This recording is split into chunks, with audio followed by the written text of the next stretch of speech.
Ceci est un livre audio autogénéré par Google. Des plateaux de Minembwe au barreau de Lubumbashi. Fais de l'Éternel tes délices, et il te donnera ce que ton cœur désire. Psaume 37/4. 1. Les plateaux de Minembwe. La province congolaise du Sud Kivu a toujours fasciné par la beauté de son paysage, de sa faune, de sa flore, par son relief fort riche. Décrivant le Sud Kivu, James Straub, un écrivain américain, notait ces phrases pleines de poésie. Le Sud Kivu est l'une des régions les plus belles de la rez-de-chaussée. C'est par surprise un point agréable, plus Hemingway que Conrad. Collines vertes se perdant dans des lointaines et sombres vallées. Exceptionnellement des vaches bien nourries broutant sur des versants supérieurs. Des champs où sont plantés maïs, haricots, manioc et bananes. Le Sud Kivu a abondamment de l'eau et du bois, l'or et les diamants, cuivre et coltan. Je suis merveilleusement attaché au Sud Kivu, pour en être originaire. Je suis en effet né à Minembwe, un certain 20 août 1964. Dans une petite localité qui s'appelle Rugezi. Minembwe se situe au milieu des montagnes surplombant à la fois Fizi et Uvira, et proche de la forêt d'Itombwe, forêt équatoriale. La localité relève administrativement du territoire de Mwenga, l'un de 8 territoires du Sud Kivu. Le territoire de Mwenga, avec sa forme bien compacte, finit pourtant dans sa partie sud par une pointe avancée dans le territoire de Fizi. Le village de Minembwe dont ma famille est originaire, est situé dans cette pointe. La contrée est également habitée par les Babembe, les Bashi, les Bavira, les Bafulero, tribus qui sont géographiquement plus proches du Rwanda que les Banyamulenge du Sud Kivu qui sont, eux, à près de 200 km de la frontière avec l'étranger. La communauté Banyamulenge, à laquelle j'appartiens, est majoritaire sur les hauts plateaux de Minembwe dit aussi hauts plateaux d'Itombwe. Lorsque notre pays est passé sous le joug de Léopold II, en prenant le nom Congo, mes ancêtres habitaient déjà le territoire. Ils étaient sans doute venus d'ailleurs, du fait des mouvements migratoires en Afrique en territoire qui deviendra le Rwanda, à la suite de la colonisation belge. Culturellement, linguistiquement nous sommes donc apparentés aux Tutsis. Nous sommes Congolais et Tutsis. Une situation qui n'est d'ailleurs pas un cas exceptionnel dans notre pays. En effet, nous avons également des Babamba en Zambie et en rez-de-chaussée, nous avons des Tchokwe en Angola et chez nous avons plusieurs tribus des Bakongo dans divers pays de l'Afrique centrale. Mais je dois noter pour l'histoire que mes ancêtres, qui habitaient au Congo bien avant l'arrivée de la colonisation, ne sont pas à confondre avec les vagues successives d'immigration connues dans l'histoire récente de notre pays. Comme le renseignent avec pertinence les sciences ethnologiques et sociologiques les plus sérieuses, les rapports et études de nombreuses organisations de droits de l'homme, les Banyamulenge sont présents sur le territoire congolais avant l'arrivée de bien d'autres tribus de notre pays, et bien avant l'avènement de la colonisation, 1885, comme les populations dites rwandophones, Hutu et Tutsi, de Rutshuru au Nord Kivu. Il y a eu aussi des Banyarwanda amenés par le pouvoir colonial, dès les années 1930, pour des raisons de main-d'œuvre. C'est la fameuse transplantation où les immigrés dits de la MIB, Mission d'implantation Banyarwanda, à Masisi au Nord Kivu. Évidemment, à cause de la porosité de nos frontières, de la faiblesse et des incohérences de notre propre État, mais aussi des conflits meurtriers dans les pays voisins, de l'Est à l'Ouest, du Nord au Sud de notre pays, il y a eu au fil des décennies, des étrangers qui ont traversé les frontières et vécu abusivement en rez-de-chaussée comme des Congolais sans l'être sur le plan du droit. Si je donne toutes ces précisions dès les premières lignes de ce livre, c'est pour dire à quel point je demeure lucide devant la question fort complexe de la nationalité dans notre pays. Je pose le décor de ce débat car je suis conscient que, à l'approche des élections, beaucoup de politiciens qui manquent d'arguments pour nous attaquer du point de vue des valeurs liées au profil d'homme d'État, iront plutôt fouiner dans les poubelles de la médiocrité pour brandir en désespoir de cause des arguments fallacieux sur nos prétendues origines. Pourtant, ma vie est d'une étonnante simplicité. Je suis tout simplement congolais, né au Congo, des parents congolais et de lignée congolaise. Voici mon arbre généalogique. Du côté paternel, je suis Rubérois, fils de Ruubazi, fils de Maniwa, fils de Mushudunzi, fils de Nyamugwera, fils de Makumu du clan Abazita. Du côté de ma mère, Je suis fils de Nihira Maoro Catherine, fille de Rutei, fils de Niriki Boiri, fils de Kadandari, fils de Sebi-Imba, fils de Sunzu du clan Abazinzira. J'ai fait toutes mes études, du primaire à l'université dans notre pays. Je n'ai jamais travaillé autre part que dans notre pays. Je suis né congolais, et j'aime mon pays du plus profond de moi-même. Je suis né d'une famille modeste, sur les hauts plateaux de Minembwe. J'ai commencé l'école primaire entre l'année 1971 et 1972. Mes parents ont eu 6 enfants. 3 garçons, 3 filles. Ma famille était catholique au départ. Puis, nous sommes devenus protestants méthodistes. Toute notre éducation s'est effectuée à la lumière des principes chrétiens. Le modèle chrétien a influencé ma vie jusqu'à ce jour. 2. La mort précoce de ma mère et la mort récente de mon père. Je crois que chacun de nous porte en lui une blessure. Une déchirure intérieure, intime, liée à un événement, à une tragédie. Un fait inoubliable que l'on garde en soi, pour soi. Un événement qui construit sa personnalité. Ou qui la déconstruit. Selon le cas. À l'ordinaire, mon caractère réservé m'incline à la confidentialité. Ce n'est pas tant par méfiance, c'est plutôt une question d'éducation et de pudeur naturelle. Mais aujourd'hui, je pense de plus en plus que, en tant que dirigeant d'un pays, mon parcours peut servir d'exemple à d'autres enfants plongés dans la détresse qui fut la mienne pendant longtemps. La mort précoce de ma mère fut en effet, pour moi, une vraie tragédie. C'était en juin 1982. J'étais loin d'elle pour raison d'études. La distance rend toujours la douleur plus intense. Parfois, la distance vous culpabilise en vous rappelant sans cesse que vous n'étiez pas là. Tous ceux qui ont perdu des êtres chers en étant loin, connaissent ce sentiment terrible. Parfois, par vanité humaine, vous imaginez que si vous étiez là, au moment du drame, celui-ci ne serait pas survenu. Et le fait d'être très jeune, j'étais en pleine adolescence, me plongeait dans un désarroi indicible. Aucun enfant ne devrait être séparé de ses 2 parents, pour quelque raison que ce soit. Si je n'étais pas croyant, j'aurais trouvé son destin injuste. Si mon père, décédé récemment, 2004, a suivi mon évolution, ma mère n'aura pas vu ma carrière. J'aurais tant aimé qu'elle jouisse du bonheur à côté de moi. J'aurais tant voulu lui offrir une vie plus facile pour lui permettre d'oublier ses souffrances.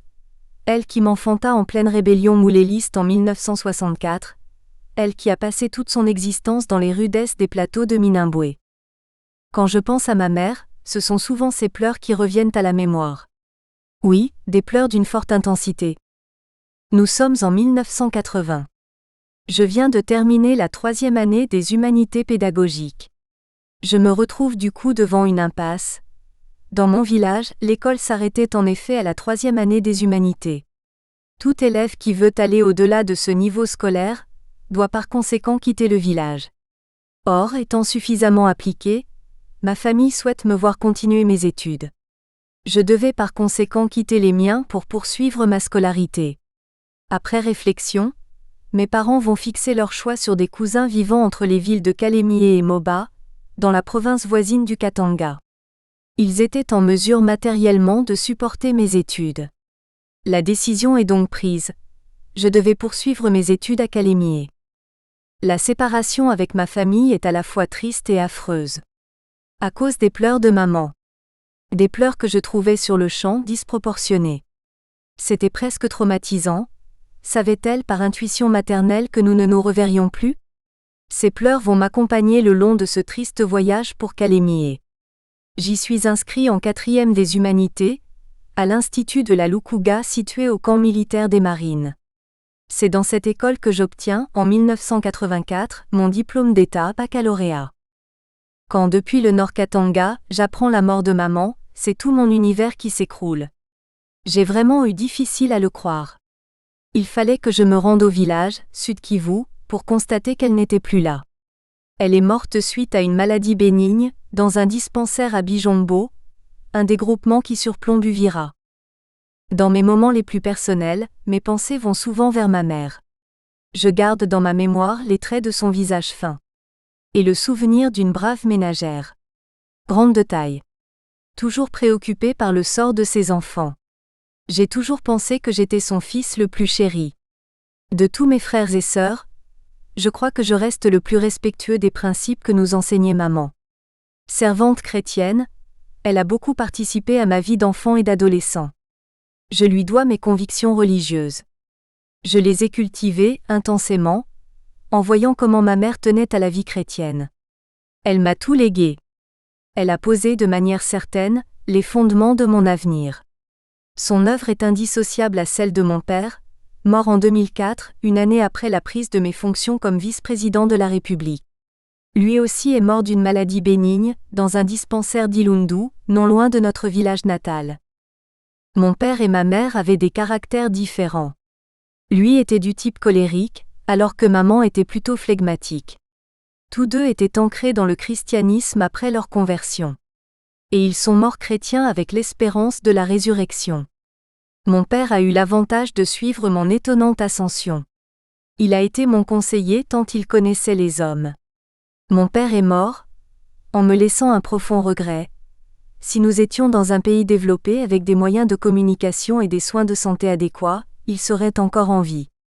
Hélas, malgré mes fonctions, je n'ai pas pu arrêter sa mort. Dieu avait décidé autrement.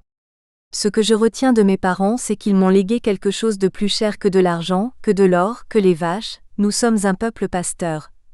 Il s'agit des valeurs de la vie, des vraies valeurs. Aujourd'hui, j'essaie de transmettre les mêmes valeurs à ma propre famille. Pour n'avoir jamais connu une vie mouvementée, mon mariage revêt une importance capitale. Chantal et moi nous sommes mariés à Lubumbashi dans la commune portant le même nom, devant le bourgmestre, le professeur Kaninda.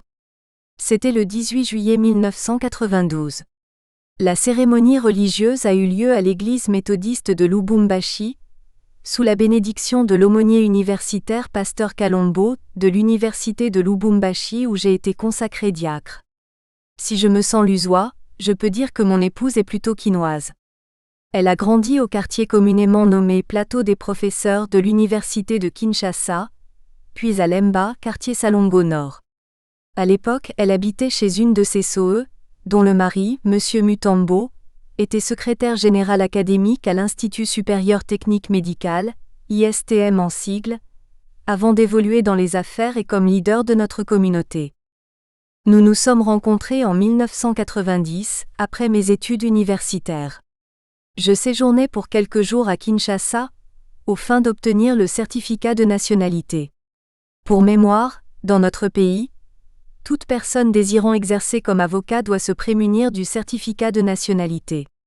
Après enquête minutieuse, le service du ministère de la Justice délivrait ce document sans lequel vous ne pouvez exercer comme avocat. J'ai obtenu mon certificat en 1990. C'est durant ce séjour quinois que j'ai rencontré Chantal, elle-même orpheline de père. Elle a grandi dans les valeurs chrétiennes. Elle fréquentait aussi l'aumônerie protestante de l'université de Kinshasa, ce qui a toujours facilité notre harmonie malgré les épreuves endurées par notre couple. De notre union, 3 enfants sont nés. L'aîné a 13 ans, il s'appelle Christian Rubérois. Ensuite, il y a une fille de 10 ans, Ruth Rubérois. Wilson Rubérois, qui a 5 ans, est notre dernier fils à ce jour. Les parents de Chantal sont également originaires du haut plateau de Minambwe, mais du village de Toulambo. Nos 2 villages sont voisins. Mon épouse est aussi une fervente chrétienne. Dès notre rencontre, nous avions confié nos vies dans les mains de Dieu. Nous estimons que le temps qui nous reste à vivre est aussi le temps qui nous reste à continuer à faire du bien. 3. Avocat à Lubumbashi. Pour avoir passé une bonne partie de ma vie, de 1980 à 1996 dans la province du Katanga, et de 1984 à 1990 à Lubumbashi, je me considère également comme un Lusois. Le Katanga est une province que je connais bien, que j'aime beaucoup. Sentimentalement, je suis très lié à cette province qui m'a vu me réaliser en tant qu'homme et en tant qu'avocat. J'ai fréquenté la faculté de droit de l'université de Lubumbashi. Pendant 5 années. J'avais de bonnes notes. J'ai fini mes études en 1989, une année avant 1990, année où commençait la transition politique qui a ouvert la période trouble que nous tentons de clore. Si notre pays n'était pas entré dans le cycle de violence qui a perturbé notre vie depuis une décennie, je serais probablement encore à Lubumbashi comme avocat. Après mes études universitaires, j'ai séjourné à Kinshasa afin d'obtenir le certificat de nationalité zaïroise. C'était et c'est toujours la règle pour tout candidat ou toute personne qui veut devenir avocat dans notre pays, car la loi sur le barreau l'exige. La démarche pour obtenir cette pièce était particulièrement difficile. Il fallait obligatoirement être à Kinshasa, en vue de passer des interviews fort serrées au ministère de la Justice. À l'issue d'une série d'interrogatoires, le ministre de la Justice délivrait le précieux certificat. Le mien fut signé sans peine par Madame Mouyabou Nkoulou, alors ministre de la Justice et garde des Sceaux, en avril 1990. Au demeurant, je dois préciser que j'ai été parmi les premiers juristes de ma promotion ou de ma génération qui furent admis au barreau. J'ai prêté serment un certain 7 août 1990 devant la cour d'appel de Lubumbashi. La séance était présidée par le premier président Bojambois, actuellement magistrat à la Cour suprême de justice, CSJ, sous la direction du bâtonnier Ntoto Aleangu, actuellement avocat près la Cour suprême de justice. Me Florent Kabongo Mazakai qui venait de l'UNIKIN me précéda de quelques mois, alors que les autres finalistes de l'UNILU, mes collègues, prêtèrent serment après moi. Il s'agit notamment de Maître Guyindula Van, Mutumbe, Erengoy Kakuji, Bemusal, Jikalala Mupasa, etc. Mais pendant que mon dossier avançait au barreau et de retour à Lubumbashi, différentes professions juridiques s'offraient à moi. Mais comme tout le monde, j'ai eu ma petite période de tâtonnement. À l'instar de tout universitaire de la province minière, j'ai rêvé un moment d'une carrière de cadre à la Gécamine. La grande et mythique Gécamine était encore l'entreprise de référence du pays. J'aurais pu aussi finir à la magistrature. Je fus même nommé magistrat dans les années 1990, et affecté d'abord au parquet près le tribunal de grande instance de Kananga puis plus tard à Lubumbashi, au tribunal de paix de la commune de Katuba. Dieu merci, j'ai réussi à trouver ma vraie vocation professionnelle car au fond, ni le conseil juridique d'entreprise ni la magistrature ne m'intéressaient vraiment. Je me suis donc inscrit au barreau de Lubumbashi. Nous avons constitué la première génération des avocats issus de la faculté de droit de Lubumbashi. Pour mémoire, cette faculté fut rouverte en 1984. Il faut savoir que pour les avocats katangais, le barreau de Lubumbashi constitue le barreau de référence. Il y avait une sorte de tradition du fait que l'histoire fit du barreau de Lubumbashi le premier du pays, avec ses célèbres revues juridiques en matière de jurisprudence. Je garde des souvenirs inoubliables du barreau de Lubumbashi, où je suis encore inscrit, m'acquittant de mes cotisations. J'y suis encore avocat. J'ai commencé ma carrière d'avocat dans l'un des cabinets les plus prestigieux de la ville, celui de Membu Netang. C'est dans ce cabinet que j'ai rencontré John Mbuyu, avocat près la cour d'appel, dont j'avais suivi le cours de droit financier à l'université. Mais Mbuyu ayant quitté ce cabinet, pour en ouvrir un autre avec Musafiri, je me suis retrouvé en quelque sorte contraint de le remplacer. Ce qui était un vrai défi pour moi. À mes yeux, Maître Mbuyu représentait l'avocat par excellence. L'homme était intelligent, compétent mais également doté de grandes valeurs morales et chrétiennes. Le remplacer était un défi énorme. Je me suis en effet retrouvé responsable de plusieurs dossiers et contentieux, aussi variés que possible. Je forgerai mon expérience d'avocat à la suite de ces circonstances. Au niveau du droit, j'ai parcouru des contentieux dans tous les domaines. Droit maritime, droit pénal, droit des obligations, droit des affaires, droit aérien, droit du travail. J'étais obligé de travailler jour et nuit parce que, en face de moi, j'avais des avocats de grande renommée du fait que la plupart des clients de MBU avaient pour adversaires les parties dont les avocats conseils étaient aussi anciens que célèbres dans la ville. Or MBU, déjà avocat à la Cour suprême de justice en ce temps-là, prestait plus à Kinshasa. Il ne rentrait à Lubumbashi qu'une fois par mois. MBU, par le rythme de travail, la rigueur et le respect de la déontologie, aura été pour moi un maître de stage digne de ce nom malgré l'intermittence entre Kinshasa et Lubumbashi, le reste du temps lui-même m'ayant confié aux bons soins de Mbuyu et de feu Nkulu Mwakiziaki très travailleur aussi. Il m'a fallu donc affronter des avocats ou cabinets de renom tels que Maître Ntoto, Maître Chibangu. J'ai donc acquis une expérience très consistante en peu de temps.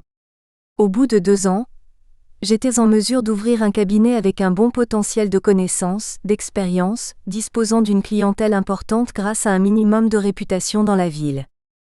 Installé à mon propre compte, j'ai eu à défendre les plus grandes entreprises de la ville. Mais également des personnes démunies. Pour des raisons de déontologie, je m'oblige à ne pas citer leur nom. Ma carrière d'avocat est un chapitre essentiel dans ma vie, ce qui va d'ailleurs inspirer pour beaucoup ma carrière politique car je reste avocat après tout. 4. Étrange cas de conscience. Il m'arrive souvent de penser à un jeune homme, dont je ne me souviens malheureusement plus du nom.